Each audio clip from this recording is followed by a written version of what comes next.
Hello bazooka എന്ന ചിത്രത്തിൻ്റെ 7ാം ദിവസത്തെ കേരള ബോക്സ് ഓഫീസ് കളക്ഷൻ റിപ്പോർട്ടാണെന്ന് നോക്കാൻ പോകുന്നത്. വീഡിയോയിലേക്ക് മുൻപ് വീഡിയോ ലൈക്ക് ചെയ്യുക, ചാനൽ സബ്സ്ക്രൈബ് ചെയ്യുക. മാർച്ച് മാസം OTT റിലീസ് ചെയ്ത ചിത്രങ്ങളും ഈ ഏപ്രിൽ മാസം ഇനി അങ്ങോട്ട് OTT റിലീസ് ചെയ്യാൻ പോകുന്ന ചിത്രങ്ങളുടെ വീഡിയോ നമ്മുടെ ചാനൽ ഭാഗം പരിശോധിച്ചാൽ നിങ്ങൾക്ക് കാണാൻ വേണ്ടി സാധിക്കുന്നതായിരിക്കും. മമ്മൂട്ടി, ഷെയിം ടോൺ ചാക്കോ, ദിവ്യ പിള്ളെ എന്നൊക്കെ പ്രധാന കഥാപാത്രങ്ങളായ ചിത്രമായിരുന്നു ബസൂക്ക.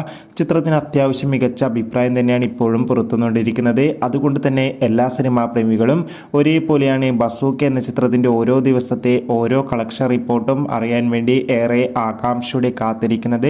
ഫൈനലി ചിത്രത്തിൻ്റെ 7ാം ദിവസത്തെ കേരള ബോക്സ് ഓഫീസ് കളക്ഷൻ റിപ്പോർട്ടൊക്കെ പുറത്തുകൊണ്ടിരിക്കുകയാണ്.